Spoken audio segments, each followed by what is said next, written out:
The morning sun filtered through the open garage door at Henderson's auto shop and Jolie wiped her hands on her already grease-stained coveralls.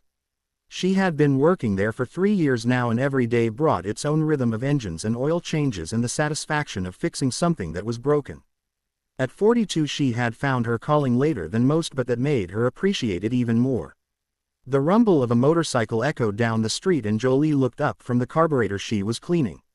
A big man with broad shoulders and a leather jacket covered in patches pulled into the lot on a Harley that sounded like it was struggling with every revolution.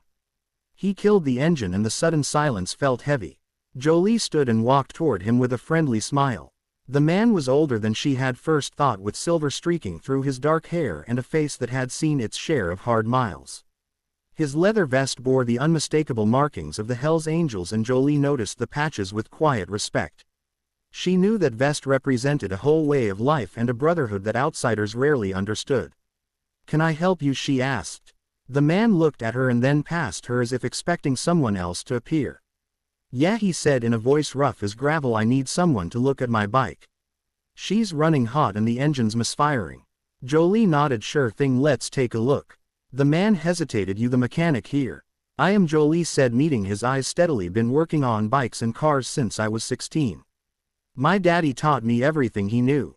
Something shifted in the man's expression. Maybe it was the mention of her father, or maybe it was just the direct honesty in her voice. He swung his leg over the bike and stepped back. "All right then, have at it." Jolie spent the next hour with her hands deep in the Harley's engine. The problem was more complicated than she had initially thought. The fuel system had a blockage and the timing was off, and someone had done some previous repair work that hadn't been done quite right. She worked methodically, testing and adjusting and replacing a worn gasket that was causing the overheating. The man whose name she learned was Frank watched her work with his arms crossed. At first he seemed skeptical, but as time passed his posture relaxed. "You know what you're doing," he said finally. "Thank you," Jolie replied without looking up. "My daddy always said that if you're going to do something you should do it right or not at all." Frank was quiet for a moment. "He sounds like he was a good man." "He was," Jolie said softly. "He passed 5 years ago, but I think about him every day. I like to think he's proud of me doing what he loved." Frank nodded slowly. "Yeah, I think he probably is." By noon Jolie had the Harley purring smoothly again. She started it up and the engine sang with the deep throaty sound that only a properly tuned Harley could make. Frank broke into a genuine smile for the first time. "Now that's what I am talking about," he said. "How much do I owe you?" Jolie calculated the parts and her time. "That will be $180. Frank pulled out his wallet and handed her $200. "Keep the change," he said. "You earned it." "Thank you, sir," Jolie said. "Frank," he corrected. "Just Frank." Jolie smiled. "All right, just Frank. You take care of that bike now." "I will," Frank said as he climbed on. "And you take care of yourself, Jolie." He rode off with a wave and Jolie returned to her other projects feeling good about the morning. But that good feeling didn't last long. Around 2 in the afternoon Mr. Henderson stormed into the garage. He was a stocky man in his 60s with a perpetual scowl and a temper that flared up over the smallest things. "Jolie," he barked, "what the hell were you thinking?" Jolie's stomach dropped. "What do you mean?" "You worked on some biker's Harley this morning," Henderson said, his face reddening. Jolie straightened. "Yes, sir, a man named Frank. His bike was overheating and—" "I don't care what was wrong with it," Henderson interrupted. "Do you know who that was?" "That was a Hells Angel." Jolie kept her voice calm. "I know, sir, but his money is as good as anyone else's and his bike needed fixing." Henderson shook his head. "You don't get it. Do you know what kind of reputation this shop could get if people think we're servicing those kinds of people?" "Those kinds of people," Jolie repeated, feeling anger rise in her chest. "He was respectful, he paid well, and I did good work." "That's not the point," Henderson shot back. "I can't have you making decisions like that. This is my shop and I decide who we work for." "With all due respect, sir," Jolie said, "I was just doing my job." Henderson pointed toward the door. "Well, you can do it somewhere else. You're fired." The words hit Jolie like a physical blow. "What? You heard me. Pack up your tools and get out." Jolie stood there stunned. "Sir, please, I need this job." "Should have thought about that before you decided to play hero for some biker." "No buts, get your stuff and go." Jolie felt tears prick at her eyes, but she refused to let them fall. She walked to her tool chest and began gathering her things with shaking hands. The other mechanics who had been listening stopped their work and looked away uncomfortably, but no one said anything. 20 minutes later, Jolie loaded the last of her tools into her old pickup truck.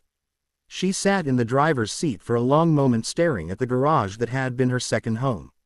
Then she started the engine and drove away. The next few days were hard.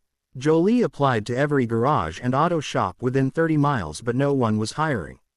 She lay awake at night worrying about rent and bills and how she was going to make ends meet.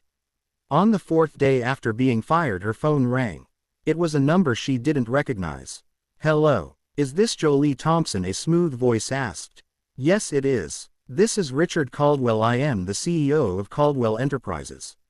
I understand you recently worked on my brother's motorcycle." Jolie felt confused. "Your brother?" "Yes, Frank is my younger brother." Mr. Caldwell continued. "He told me about the excellent work you did and also about how you were fired for helping him. I want to offer you a position as head mechanic at our corporate fleet maintenance facility." Jolie's heart began to race. I don't know what to say." "Say yes," Mr. Caldwell said with warmth in his voice. "We need people who see others for who they are, not what they look like. My brother has made some choices in his life that I don't always understand, but he's still my brother. The fact that you treated him with dignity and respect tells me everything I need to know about your character. The salary is $90,000 a year with full benefits." Jolie felt tears streaming down her face. "Now when can I start?" "How about Monday?" Mr. Caldwell said. 2 weeks later, Jolie stood in her new shop overseeing a team of 6 mechanics. The facility was state-of-the-art and the work was challenging and rewarding. Frank stopped by on a sunny afternoon. He walked through the garage looking around with an approving nod. "Nice place," he said. Jolie smiled at him. "Thank you for everything." Frank shook his head. "You did the work, you earned this." He paused, then added, "You know, my brother and we took different paths in life. He went to college, built a business. I hit the road, found my family in the club. But we both learned the same lesson from our old man: treat people right and the rest will follow." Jolie felt the truth of those words settle in her heart. "That is exactly what my daddy used to say." Frank extended his hand. "Well, your daddy was a wise man." Jolie shook it firmly. "He was, and so is your brother." As Frank rode away, Jolie stood in the doorway of her new shop watching the sun paint the sky in shades of orange and gold.